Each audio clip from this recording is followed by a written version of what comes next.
At LSI, we don't just follow trends, we help shape the future. Welcome to Behind the Win, the podcast where we break down the biggest moves in tech, innovation, leadership, and government contracting. Here at LSI, we're bringing you exclusive conversations with the minds behind groundbreaking advancements, disruptive strategies, and industry-defining wins. From retail to tech, defense to government solutions. This is where you get the insights to stay ahead. Let's go behind the win. This week on Behind the Win, our host, Sarah Bertagnolli, President and CEO of LSI, is joined by LSI's Senior Vice President of Government Relations, Advocacy, and Strategy, Josh Johnson.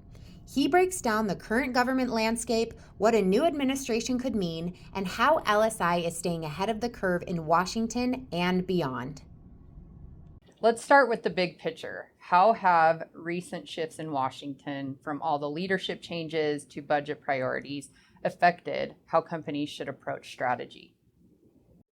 A good question. It's interesting how, when there is change, how people go crazy.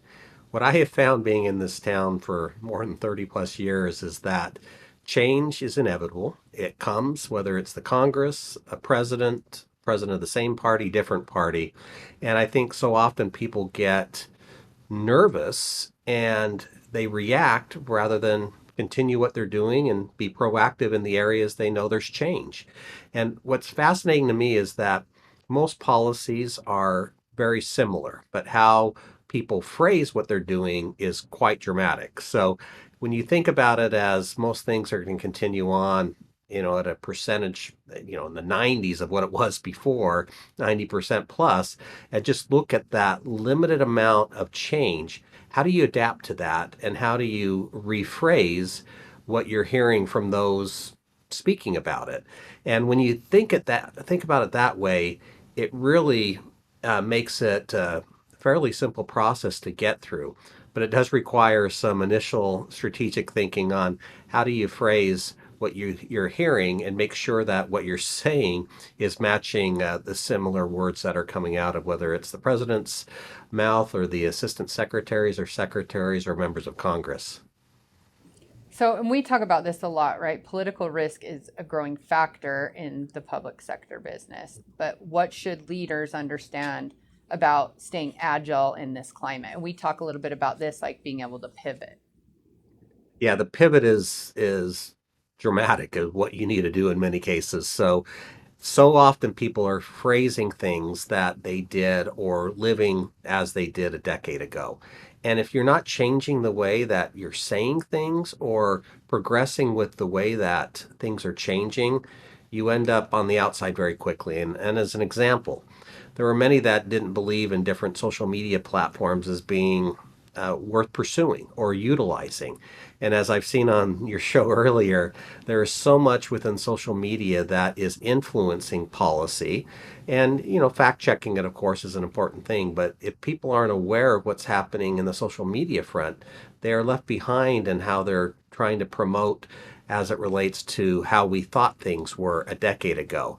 And I love the earlier podcast that you had with one of the social media news folks, is that it identifies very well with a lot of the folks, how they're thinking and how some of the more traditional outlets in the DC area, and when I say outlets, it's just not news, outlets as in companies who are here for government relations or companies that are here to assist companies in winning, or as we say, capturing opportunities.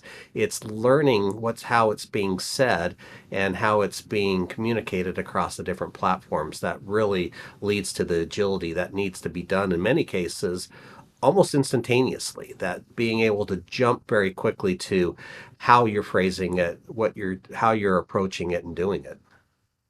So you say this a lot, and to clients, even to our folks internal, right, is you've got to tell them why people should care what LSI does, or why why Department of Defense should care about LSI. Go into that a little bit. Tell us what you mean by that. Yeah, I always love that question, why. Someone hires us to do something. Why did they hire us? And I'll use the example of LSI. They hired us because we know how to win work, particularly with the federal government. We know who are the people responsible for projects, for programs, who are the buyers for the federal government, who are the folks that are influencing policy, whether it gets down to the buyers or not. And when you have this whole back end of folks who understand the process, it helps you understand what they care about and why they care about it. So, for example, if I have a technology that I'll use an AI technology that's helpful in understanding, how cyber attacks are likely going to occur and being able to adapt to that. I need to understand and I'll use the Department of Defense. What is the Department of Defense needing right now in order to use what I have? How do I phrase what I have so that the Department of Defense understands it? But not only how do I phrase it, but how the person who is signing the check. So often we think, oh, I met with the Secretary of Defense. It's all good. But that Secretary of Defense is up here, and the buyers down here are the person who's writing the requirements of how it occurs. And so the issue with this why is if I don't understand how they're doing it down here, I understand this. If I can't figure that out, it's going to get lost somewhere in this range. And so where LSI really understands the why is in the end, why and what does the buyer want, and how do you ensure that you're communicating directly to that perspective so that they understand what you're offering and how it meets their immediate need or long-term need. But it's in their language, it's in their capability, and it's not depending upon what the chatter that may be way high that gets people with, as I like to say, they get a nice shot, having a drink with someone that appears on TV or someone that's appearing on a talk show. They actually are getting the understanding of the person who cares about how this program's executed, but more importantly, to execute it, how do you buy those services? And that's where, if you understand the why behind that, your, as we like to say it, win rate goes way up because you're talking directly to the person who signs, not the person who is there just to give the comfort level at a high level that, we have things under control. Yeah, I think it's good advice that not only should the company think about their whys and why they're in business, why they're doing what they do, but I like the way you ask it, right? Is that why should your potential clients or customers care about what you do? So I think it's a great perspective. With rising global tensions right now and, tightening federal budgets, which we're hoping we're seeing those belts loosen up a little bit, how are procurement and defense strategies evolving, and what signals should businesses be watching? So, of course, always on the geopolitical conditions and things happen continually, and being able to pivot and adapt and understand that the policies going on internationally change in many cases dramatically within a day or a week or a month. And so, for those that are selling to the international market, it's very important to see those nuances, understand what's being said, and the subtle way it's being said, and what does that actually mean from the standpoint of selling into an international system and understanding, as we know with a lot of our clients, what they can and can't do, what laws they need to abide by, how do they, work through the ITAR or the agreements on what they can do with a foreign government, with foreign entities, etc. But I think from a domestic standpoint, what they need to understand is that the changes are always occurring, and that when you recognize that it's happening, and in fact the speed of it is happening a lot quicker than I have seen previously. And I'll give you an example. We have heard a lot about grants that have under the current administration have been reduced or being realigned or being looked at. So in many cases, programs for good reasons were looked at, and are they doing what people say they're doing? So at some point, it comes to we need to spend this money, and we need to adapt to how the money should be spent to meet still the requirements of this grant program. But what we're finding is these are being let out a week or 2 weeks before they're due, where before people knew months in advance, this is the timeline. Now they're knowing days in advance. And so in this day and age, you have to act so quickly, but you also need to have someone identifying that it just came out. It's not as though you want to be proactive, which we are. Our team is understanding when they hear what they're hearing is when this will come out, but jumping on it when it does come out, because as many are aware, to go after an opportunity that's a half a million, a million, or 50 million in a week, you need a team that can execute very quickly. And that's where, Sarah, we really have excelled, is seeing that we're hearing it's coming out and we're already prepared. So when it does, we have that much more time to be able to ensure we get in a compliant proposal.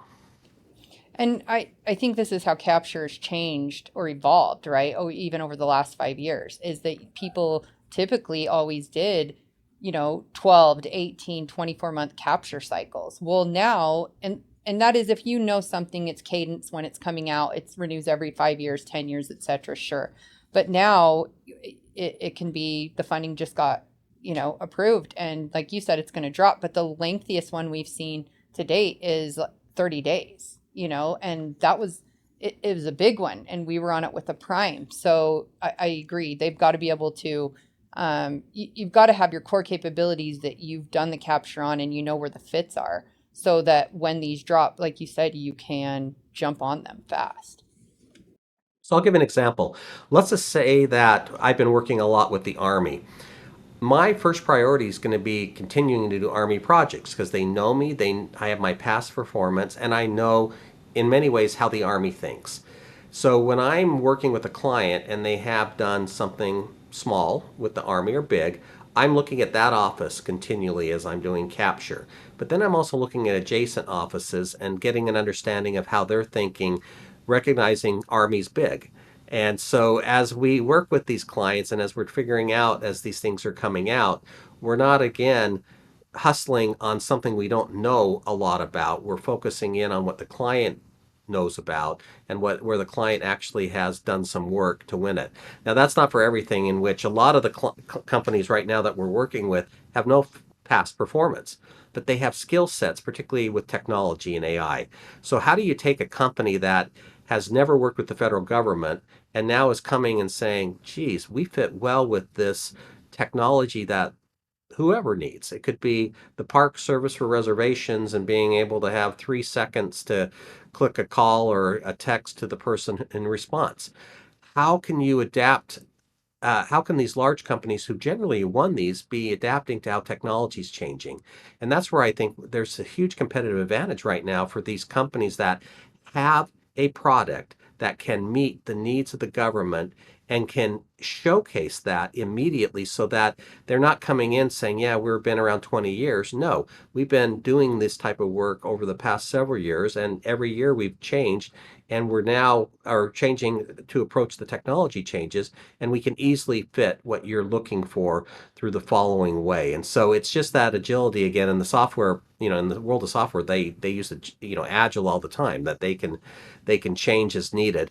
And that's how I'm seeing across the government. They're looking for these types of companies that are agile, that are not just sold that, well, we did this 10 years ago. I don't care you did that 10 years ago.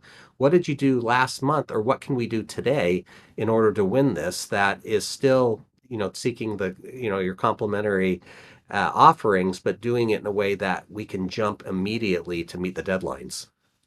Absolutely. What are the most common mistakes you see companies make when trying to start work with the federal government?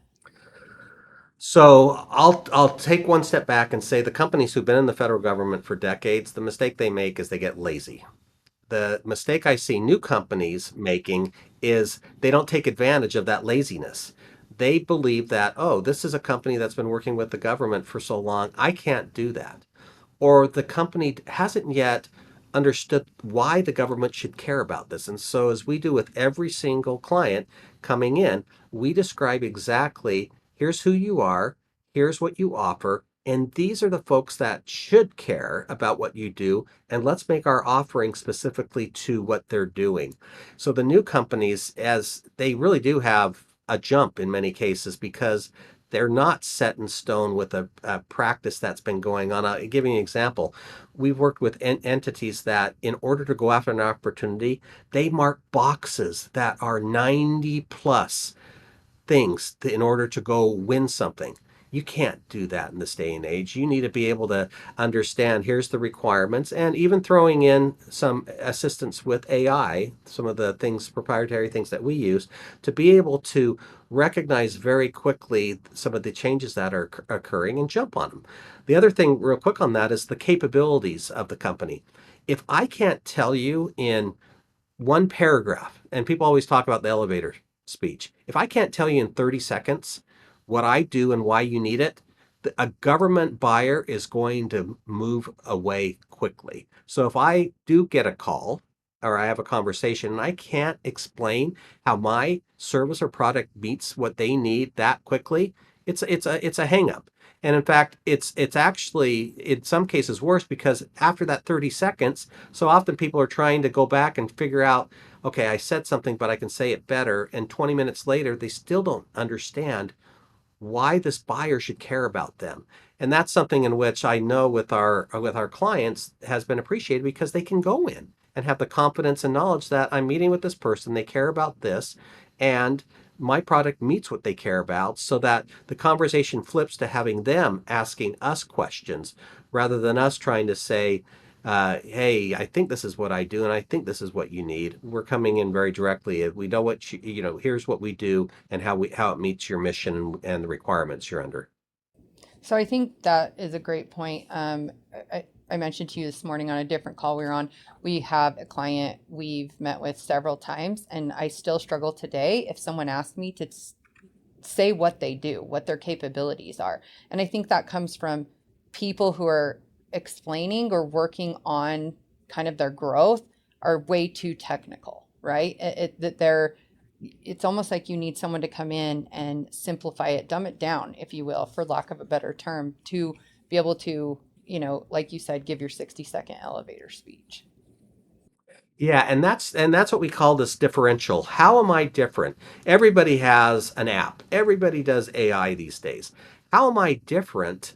And how can I explain that difference very quickly? It still might be the same as 10 other companies, but I'm explaining it in a way that is different than they are. So I come in, rather than saying, hey, we do this, we can help you with that, I say, we can reduce your onboarding time by 40%. We can save you immediately blank amount. We can ensure that what was done with 3 people is down to 1. That's what the government wants to hear. They don't want to hear that you have a solution to all their problems, which is what happens, and they go on for an hour. They want to know exactly what your product does and what you've delivered and the results. That is the elevator speech. It's no longer that we are a 30-year-old company and we're from blank, blank, blank, and we provide AI, etc. No, it is, hey, I understand you have a requirement that is looking at reducing time spent on onboarding. We've done this, we've reduced it 40%. Oh, and by the way, we're very different than the others because you'll continually have it updated without additional cost. That's what they want to hear, but no one's people are so stuck on this, I need to explain and give my resume, rather than I'm going to explain to you my results. Sure. We hear a lot today about, these public-private partnerships. They're gaining traction in everything from defense to infrastructure. Why, for companies, is collaboration more essential than ever right now? Yeah, I've always believed that you're better with multiples than you are in a single matter, because you're getting different perspectives. So when I'm working different opportunities and I can see 3 different entities that can come together to pursue something, it's that much stronger, and that capability and your differential is that much better, because you have multiple minds thinking about it, and you have multiple expertise accomplishing it. So I'm a true believer that in this day and age, this idea of partnerships is what's winning. The other thing on that, when it comes to the partnerships, is who are you aligning with? And so, the way the government does things, and it's being looked at, just know that this idea of set asides is something in which every administration has wanted to address, whether more or less, more scrutiny, whatever it might be.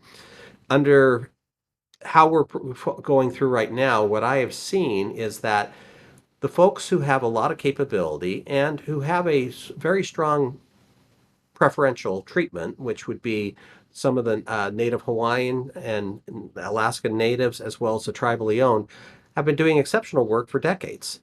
In many cases, they have these relationships where they may want to have additional capability. So it's helping, in many cases, these entities that are looking for some of this expertise as they're doing their projects.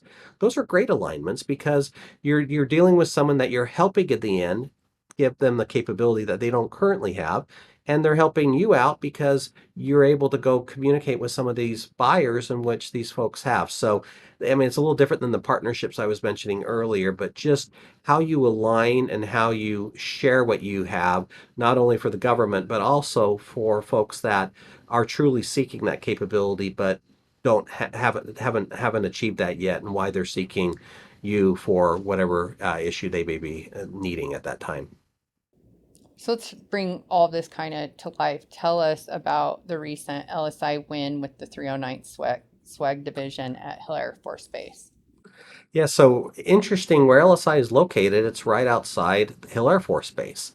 A lot of our folks have come in and out of Hill Air Force Base, whether it's civilian or military, and have a lot of great knowledge and understanding of the different programs.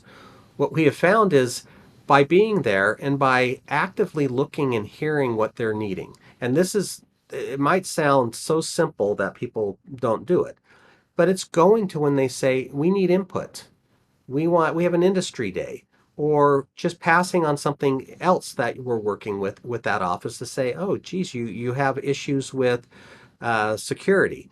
Well, did you know that we do the following? These are the types of conversations where LSI has been very good at pursuing, and in this case with Hill Air Force Base, we're doing things that we never thought we would be doing 5 years ago by just having these conversations and being able to show what we are providing you now, we can also do it in this area, and this is how. And so you're instilling in the mind that the capability is larger than what they may know you of.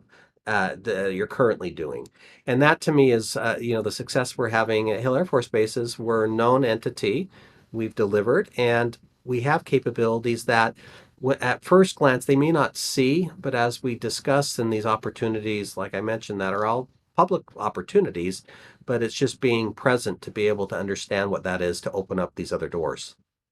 Right. And that's so true because we have a couple contracts on Hill and our partners that are up there have then said, hey, have you guys ever thought about doing, I won't say exactly, but X, Y, and Z? And we say no. And they're like, well, we love you guys. We love, right? Because we're in supply chain management and logistics is one of our practice areas. And we logistically, we figure it out, right? That's a solution provider. And so they basically hand delivered us how we get trained and certifications and what we need to do this additional work that they'd like done. Had it ever been in our toolbox? No. But because we have those relationships and they know that we are great executioners, right? Now we've got something else we can expand and replicate and grow on. No, I love how you phrase that. The idea that people go with people they know and they trust.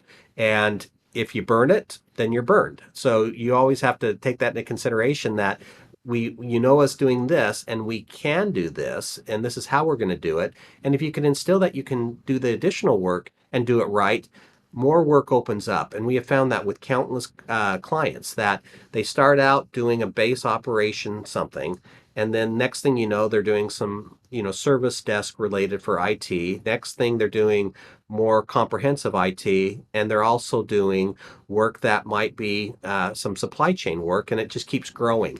And I think that's this whole idea of capture is understanding why, again, the people that you're currently working with or those in the office down the hall should care about what you do. That is the easiest way to win than just waiting and waiting until something pops open. And if you waited that long, someone has been doing what you just described. They already have these relationships. They already have the trust build up. So unless you can really explain, which is possible, why you are the best in a very succinct manner and different than everybody else, your shot of winning that goes way down for that opportunity. Absolutely. For companies, listening that want to get into this government facing work, where should they start?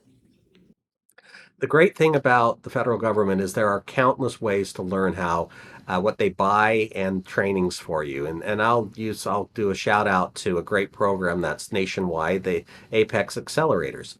If you just Absolutely. Google Apex Accelerator, you're going to be right there with somebody in your state, your city, or affiliated with the university that's going to help you go through the steps. Here's what you need to do.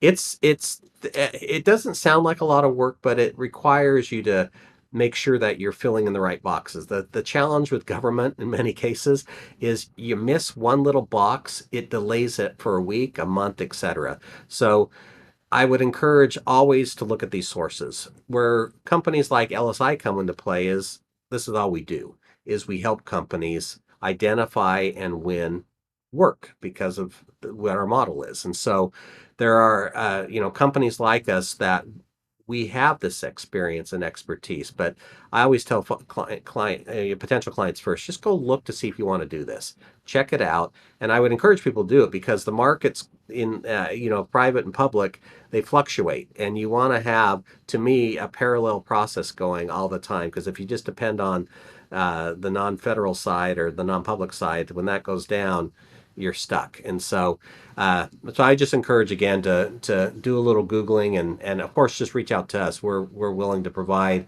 if there are resources for you to go look at and see. Great, and also share with you how we approach this type of work to help people get into the government.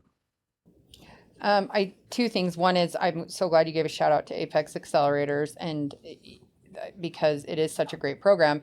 What people don't know is that your government, your state, like you said, one of your entities, they will pay for you to get this free service. So we actually help the Utah Apex Accelerators operate a county, in Utah. And we provide our services that we do for our bigger clients for free to small businesses who are trying to get into government facing work, and the state pays for it. So I think it's such a great program. Two is that I feel like we are such great. We're great at what we do and helping those get into this government facing work, because not only are we the SMEs, but we also have active contracts that we're on today. That this isn't just us saying, hey, we help someone, we train them, but we really don't know how to do it but we execute and we bid, and we're prime and subs on several federal and state, and local contracts today. So I think those paired up make us, a heavy hitter with clients. I do want to do kind of it's going to tie into this, and hopefully I can explain it quickly. Folks believe who are wanting to work with the government, the best way to do it is to hire a Washington-based firm to help them. They're called government relations firms. They're called lobbying firms, Advocacy, advocacy, right? etc. So, and people pay a lot of money for this, and I'll tell you what they get. So you're listening from me, who spent 20 years almost 20 years up in the Congress, half in the Senate and House, half in the House, of which it was committee work. I had so many people coming through saying, I want to know how to work with the federal government. The lobbyist is bringing them. And then I would have to explain, well, there's a process. And if you're looking at winning work with the federal government, here's how the contracting work occurs. When I chose to leave when I left, to not go with a government relations firm for the reason in which they're paying a lot of money to have someone go introduce them to a senator or a House member or a Secretary of Defense or Energy that is up here. That person is not the buyer or the program executive. This person will say, "Oh, let me give you someone over at FEMA." Who do they call?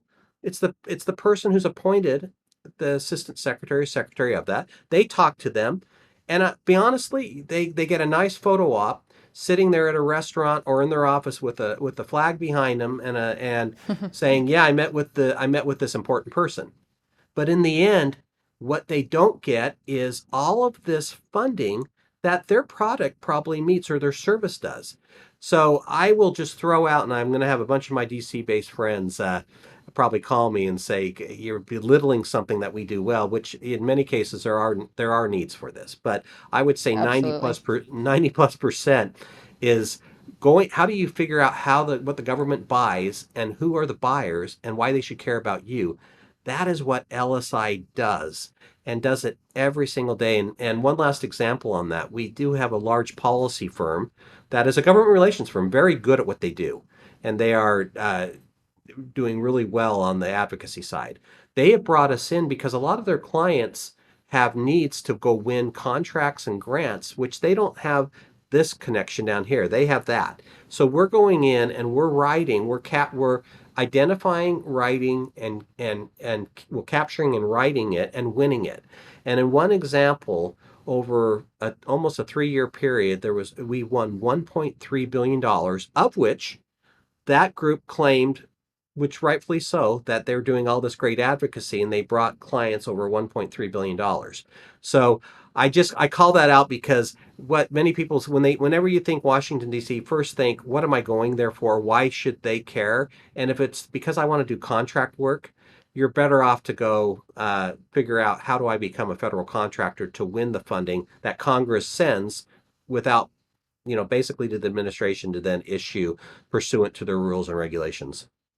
Well, and I think that's just the miseducation of people with government funding, right? Agreed with you. I think advocacy and lobbying work are essential and needed and for certain things. What people don't understand is that, like you just said, there are very a 1% that actually get a sole source or a direct award or get something because they went and met their senator, right? So when they're talking in terms of building their pipeline. And so absolutely that is what we do, is we're going to help you hit multi avenues with your pipeline, right? We're going to get you that you're going to look at opportunities in RFP and contracts. We're going to let you look at grants. We're going to get you on the GSA schedule. We're going to do things like that. In addition to, you can still do the things, like you said, we couple with, one of the top 3 law firms in DC that they white label us, and we love that too. So we'll take that and we'll do your advocacy as well.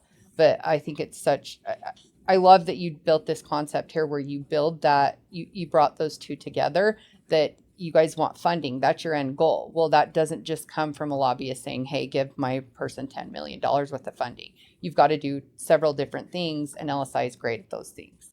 Let me take Sarah one step on that. Let's say I'm a municipality or a city. I have limited means, but I do believe that I need to get projects funding. That is a prime example of the type of work we do, because the Congress isn't, they have some capability to award direct awards, which is very small. The bulk of municipal funding is this big, for if they go after it, try to capture it. Congress is, you won't even see it on a line. And what frustrates me about a lot of this is there is so much out there for these municipalities and cities to go after that is competitive.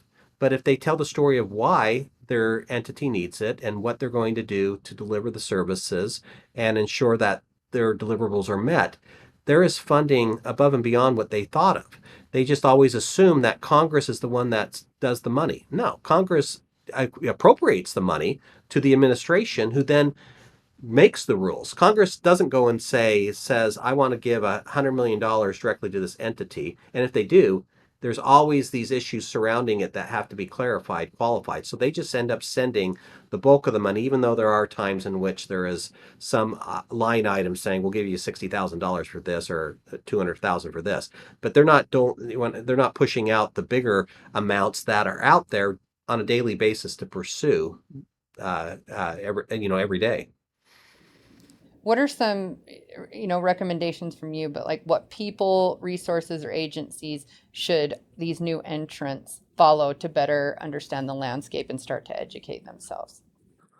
So depending on the size, I would say a lot of the companies fall within what we call small business. So these are companies that could have several dozen, several hundred employees, but they are classified pursuant to things in which we get into with our clients as small business. So every single agency has folks who are there specifically to work with small businesses, to help them understand and also identify what is there for them to pursue. We love to work with these folks because they're identifying that, look, we have a program right now that needs to have folks who are small business subbing to them, or we have some entities that are required to be mentors, which aren't doing it, or we have some funding that we think small business could do, but we need to make sure that there are small businesses out there. So to me, that's a lot of the understanding in an agency is coming from these offices like that.